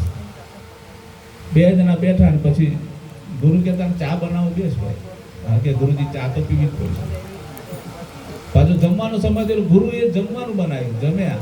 સાંજના 4 વાગે એટલે એમ થયું કે વાવાઝોડું કદાચ ઘેર ઓછું થયું હોય તો ઘેર ભેગું થઈ જવું. ગુરુ કે રોકાઈ જાય ને ભાઈ, કે ના બાપજી ઘેર જવું પડશે. ઘરે નીકળ્યો, જતો જતો દરવાજાથી બહાર નીકળ્યો ને એક બેન લાકડા લઈને આવતા હતા. આને શંકા પડી કે હજી ઘેર બરાબર જોમી લાગતું. પાછો આવ્યો, કેમ ભાઈ? કે બાપજી બસ થોડીક વાર પછી જવું, એમ શકન ફેર થાય ને પછી જવું. થોડીક વાર પછી ઉઠ્યો, પાછો નીકળ્યો તો કૂતરાએ કાન પટપટાયા. વળી પાછો શંકા પડી કે હજી બરોબર ઘેર વાવાઝોડું થમ્યું એવું લાગતું નથી. પાછો આવ્યો. ગુરુ વિચાર કર્યો કેમ જાય છે ના આવે, જાય છે ના આવે. પછી છેલ્લી વાર તો મન મક્કમ કરીને નીકળ્યો હતો કે ખાસો 200-500 મીટર નીકળી ગયો ને એટલા મેં ગધેડું મૂક્યું કે આ તો મહાન અપશકન કહેવાય. અને વળી પાછો આવ્યો. ગુરુજી કે આવું જવું નથી ઘેર આજે. કિચન કે પેલું ગધેડું મૂક્યું ને એટલે મારો અપશકન થયા કે તારનો હું કગરતો તો ગુરુનું નહોતું માનતો ને ગધેડાનું માને. ગુરુનું ના માને ગધેડાનું માને. આપણી માનંદીઓ, આપણી માનસિકતા આટલી હદે નીચે ઉતરી ગઈ છે સાહેબ. અરે તમે પરમ સત્ય છો, પરમાત્માના બાળક છો સાહેબ. આ જગતમાં તમને કોઈ ડગાવી શકે ને એવી કોઈ શક્તિ નથી. પણ મનનો દુર્બળ માણસ હોય, મનનો કાયર હોય ને એને આ બધી અસરો કરે. બાકી આ જગતના વિશ્વના રચયિતા છો તમે. પણ એક નાની નાની માનંદીમાં કુંડાના પગ પડે તો મારા ઘેરાઈ મારા પગ ફાટે. એટલે જગતમાં જોઈ ના ફાટે. તારી માનસિકતા એટલી હદે નીચે ઉતરી છે, એના કારણે આ બધું બને છે. બાકી તમે જિંદા દિલ છો, તમે અજર છો, અમર છો, તમે ક્યારે મરતા જ નથી. અને અત્યારે ભણેલા ગણેલા માણસ હજી દોરા ધાગા કરાવવા જાય એટલે તાવ આવે ને. એટલે ગુરુના ઘેર બેઠેલા હોય ને ગુરુના ઉપદેશ સાંભળેલા હોય ને એ 2 મહિના છોકરાને તાવ ના આવતો હતો ને પછી આપણા જીવન જઈને કે ભાઈ ભક્તિની વાતે બધી સાચી પણ થોડું આરો ટારો કરવું પડે. પેલું બધું મૂકી દઈને પાછો કેવો જાય. એટલે દ્રઢતા નથી સાહેબ. આ તો ગુરુ સે લગન કઠિન મેરે ભાઈ. હે માથું વરુંદી પણ સત સંગ્રામે રિયા પગ દોડી, વિપત પડી પણ ભક્તિ ના છોડી. કે શેખ ચમનની જગમાં મરે નહીં જોડી, આ માથું મૂક્યું પણ ભક્તિ ના. એકવાર સદગુરુના દેશમાં પરમાત્માના નામ જોડાઈ ગયા ને પછી દુનિયાની વિપત્તિ આવે, દુનિયાની આપત્તિ આવે. અરે સાહેબ જલારામ જેવું, શિબી રાજા જેવું, હરિશ્ચંદ્ર જેવું તો આપણે ટાણું આવ્યું જ નથી. આવ્યું છે દુઃખ એવું. 14 વર્ષ રામ ભગવાન હતા, વનવાસ આવ્યો, એવું દુઃખ તો એક ઘડી નથી આવ્યું. જલારામના ઘેર પેલો સાધુ આવ્યો, ઘરની બૈડીને માગી લે, આપી દીધી, લઈ જાય. પરમાત્મા સમજાઈ ગયું છે કે આ જગતમાં એક ટ્રસ્ટી તરીકે, એક દ્રષ્ટા તરીકે, એક સામાન્ય જીવન માટે આવે છે. આપણે આમાં કાંઈ સાચું છે જ નહીં. આ તો પૂર્વનું કરેલું ભોગવટે માટે આપણે એકબીજાના ઋણાનું બંધે મર્યા છે, એમાંથી મુક્ત થવાનું છે. તો સૌથી પહેલા આવી અંધશ્રદ્ધા ક્યાંક ખૂણે ખાતરે હોય ને તો કાઢવાની ખૂબ જરૂર છે. શરીર પ્રકૃતિનું બનેલું છે, એમાં ક્યાંક ને ક્યાંક નાના મોટા રોગ આવે, કોઈ માનસિક રોગ એવો પણ ના પણ મળતો હોય તો સારી સારી દવાઓનું છે. અત્યારે તો ઘણી બધી વિકાસ પામે છે દેશ આપણો દવાઓમાં. પણ ક્યાંય કોઈ બીજી અંધશ્રદ્ધામાં પડવાની જરૂર નથી સાહેબ. એમાંથી મુક્ત થજો. બીજી વાત, ક્યાંક ને ક્યાંક નાનું મોટું વ્યસન હોય ને આ જગતમાં. જો આપણો સમાજ અત્યારે તો બહુ તંદુરસ્ત સમાજ છે આપણો, તંદુરસ્ત ને સુખી સમાજ છે આપણો. એનું મુખ્ય કારણ મોટા ભાગે આ સમાજ વ્યસનથી મુક્ત થશે. ખૂબ આનંદની વાત છે. ત્રીજી વાત, બાળકોને ખૂબ ભણાવજો. એકાદું ભજન ઓછું થશે ને તો ચાલશે, એકાદો સત્સંગ નહીં થાય તો વાંધો નહીં, પણ અત્યારના સમય પ્રમાણે એને ખૂબ ભણાવજો. કદાચ સરકારી નોકરી ના મળે તો વાંધો નહીં, પણ જગતમાં છેતરાય તો નહીં.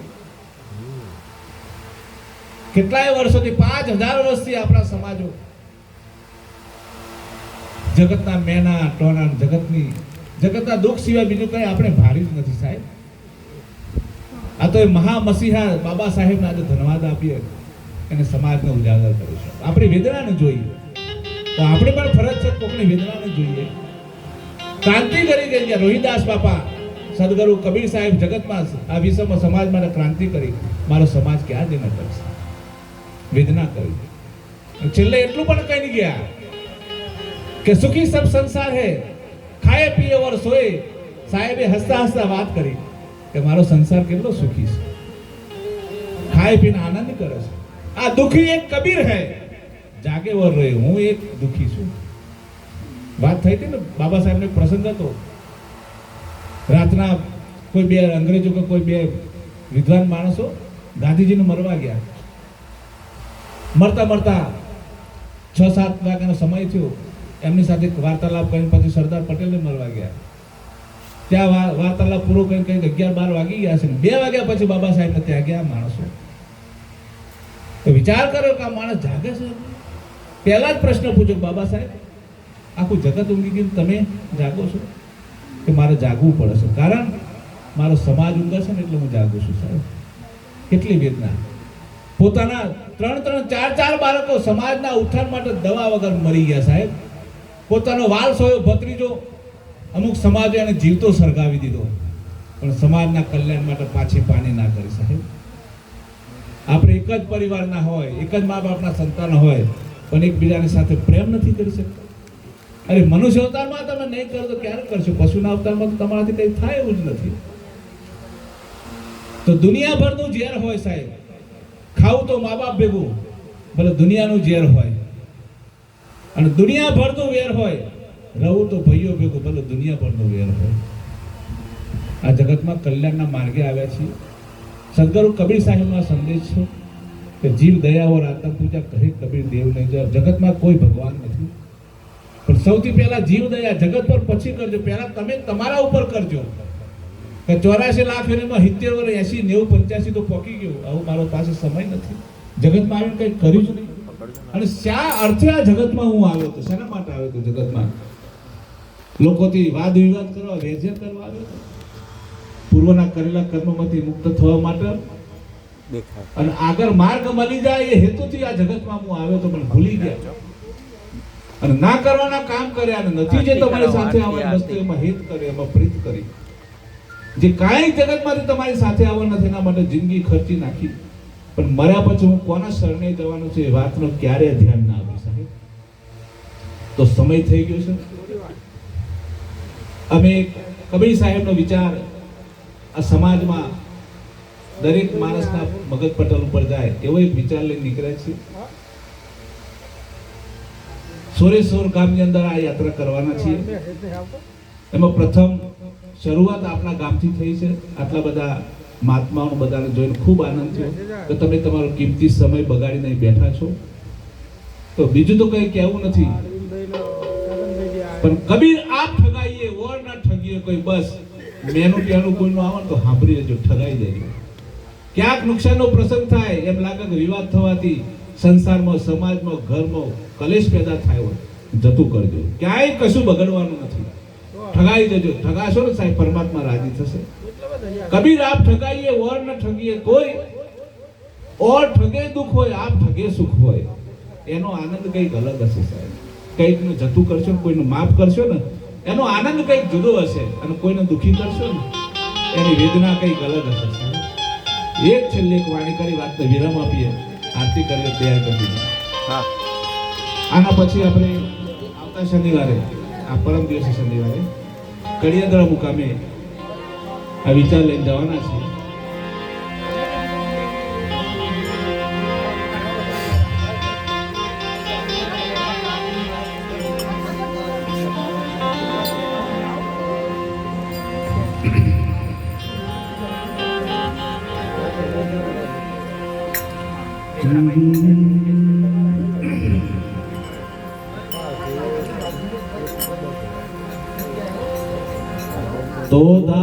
તેને ઢોકળા આરતી કરાવવાની ધારે તેને ઢોકળા જો રાખે મનમાં વિશ્વાસ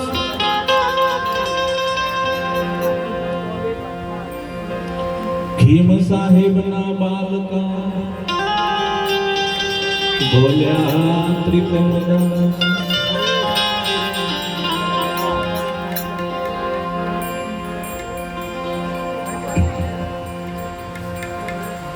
એ મારા એ ગુરુજી પાયો અગાત ગુરુજી પાયો છે અગાત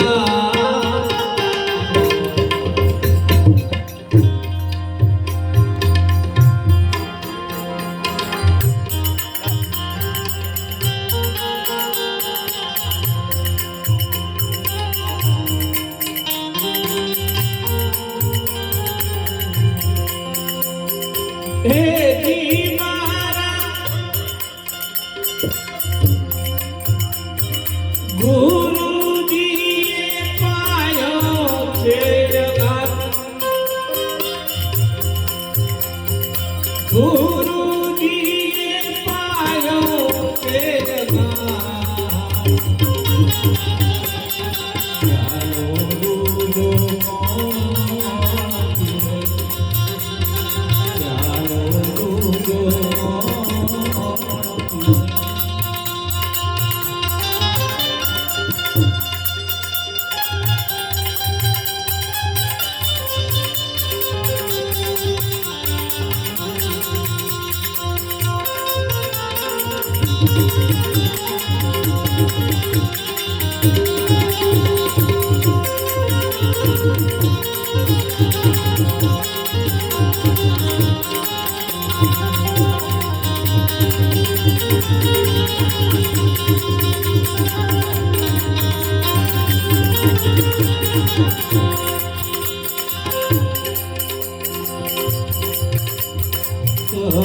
तेरी टूटी संतों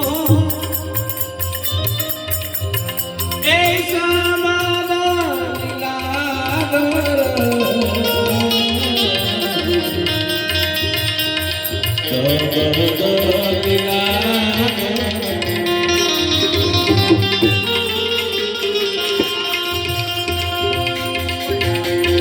एक तू ही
દેહુડીમાં હું રણકાર.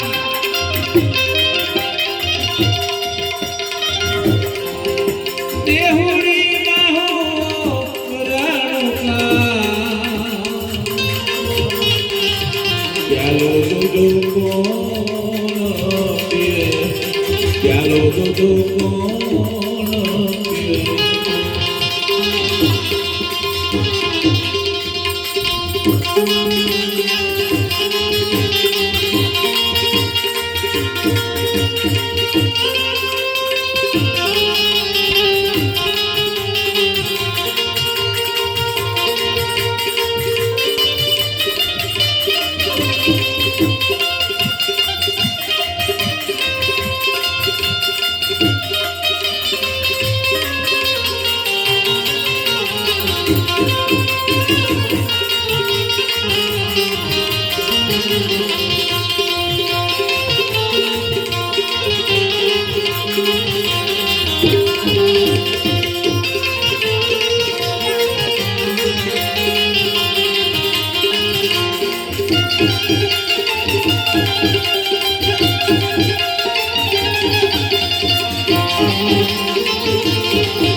ચડતે પિયાલે પરમેશ્વર તો પહેલું પૂછશે. અંત સમય આવશે ને પછી પસ્તાવો થશે. આખી જિંદગી કાંઈ ના કરીને વેરા થશે ને એટલે પછી હારું હારું હશે, પણ પછી પાણી વહી ગયું પછી કોઈ અર્થ નથી. दुख में समीरण सब करे, सुख में करे ना कोई. जो सुख में समीरण करे तो दुख काहे को. बराबर सारा પૈસાની આવક હોય, શરીર સારું હોય, પરમાત્માને ક્યારે યાદ ના કરતા. અને દુઃખ આવી પડે ને પછી ભગવાનને યાદ કરે તો ભગવાન એટલો કઈ ગાડો નહીં કે તરત જ આવી જાય. તો એક જ સંદેશો છે સાહેબ, મનુષ્ય અવતાર ફરી ફરી મરવાનું નથી. જગતમાં કોઈ પણ માણસ તમારી ગમે તેટલી બુરાઈ કરે ને એનો વાલ કરજો, એનો પ્રેમ કરજો. એના ખાતામાં ને એના પેટમાં જે પડ્યું હોય ને એ જ બહાર ઓકવાનો છે. એનામાં સારું નથી તો સારું ક્યાંથી બોલવાનું છે. પણ પરમાત્માએ તમને સદબુદ્ધિ આપી હોય ને તો જગતમાં તમે મટી જજો, તમે ઠગાઈ જજો. દુનિયાભરનો દુશ્મન હોય પણ એને પણ તમે પ્રેમ કરજો. કુટુંબમાં પણ માતાઓને પણ કહું છું, ઘરમાં વહુ હોય ને એને બહુ હિત કરજો. આપણો સભ્ય છે, આપણો પરિવાર છે. એ પણ ઘણું બધું એનું યોગદાન પિયરમાં ઘણી બધી મોજ મસ્તી મૂકીને આવી છે ને આપણા ઘરે. એનું પણ વાલ કરજો. અને આજની ભણેલી ગણેલી મીડિયમ ઇંગ્લિશ વાળી વહુઓનું પણ કહું કે જેવો માને હિત કરો ને એવો શાસન કરજો. ઘડપણમાં છે ને રૂપિયાની પૈસાની જરૂર નથી, ઘડપણમાં લાગણી પ્રેમ ને હૂંફની જરૂર છે સાહેબ. તમે એને બીજી કોઈ સેવા ના કરી શકો તો કાંઈ નહીં, પણ બીમારીની અવસ્થા હોય, શાંતિથી બેઠા હોય ને પાસે જઈને માં સાસુને કહેવાનું, માં મજામાં તો છો. એના હૃદયની અડધી વેદના, એની વ્યથા ઓછી થઈ જાય સાહેબ. અને કદાચ એના નાભીમાંથી એક અંતરથી એવો શબ્દ નીકળી જાય ને જે જગતની સંપત્તિ, જગતનું સુખ, જગતનું ભજન ના કરી શકે ને એના એક શબ્દથી તમારા જીવનનું કલ્યાણ કરી દેશે. જગતથી પ્રેમ કરજો, આનંદ કરજો, મોજ કરજો. ફરીથી આ અવસર મરવાનો નથી એ વાતને બહુ નિશ્ચિતપણે માનજો. અહીંથી છૂટી ગયા ને પછી કોઈ સાબિત કરી શકે નથી ફરીથી મનુષ્ય અવતાર મળશે. મરે પણ એવી પુણ્યતા હોય તો. એટલે જગતમાં જવું છે નિશ્ચિત છે, પણ જતા જતા હસતા હસતા મોત આવી જાય. મરના મરના સબ કહે અવસર મરે ના કોઈ. દાસ કબીર યુ કહે કે બહુરી જન્મ ના હોય. જન્મેલો કોને કહેવાય? જે જગતમાં ફરીથી નવી માના ગોદી ના આવે ને એને જન્મેલો કહેવાય. અને મરના મરના સબ કહે અવસર મરે ના કોઈ. દાસ કબીર તો યુ મુઆ કે બહુરી જન્મ ના હોય. મરને સે જગ ડરે સો મેરે મન આનંદ. મરવાની પણ એક ખુમારી હોય સાહેબ. જગતમાં જન્મ્યા તે મરા ત્યાં સુધી કોઈથી દુર્ભાવ ના હોય, વાણીથી કર્કશતા ના હોય, તમારી વાણીથી તમારા શબ્દથી કોઈનો આત્મા ના દુભાવ્યો હોય. એને મરવાની એક મોજ હોય, મરવાની ખુમારી હોય સાહેબ. તમારું એવું મૃત્યુ આવી જાય ને તમારી પાછળ ઢોલ નગારા વાગતા હોય. મરને સે જગ ડરે સો મેરે મન આનંદ. કબ મરીએ કબ ભેટીએ પૂરણ પરમાનંદ. મરવાની એક ખુમારી હું ક્યારે મરણ પરમાત્માને મળી જાઉં. આટલું કઈ મારી વાતને વિરામ આપું છું. બોલ સદગુરુ ભગવાન કી જય. સાહેબ બંદી સાહેબ. મારા આંગણે તુલસી બજારો શાલિગ્રામની સેવા આનંદ મંગલ કરો આરતી હરિ ગુરુ સંતોની સેવા સંત મરે તો મહાસુખ પામે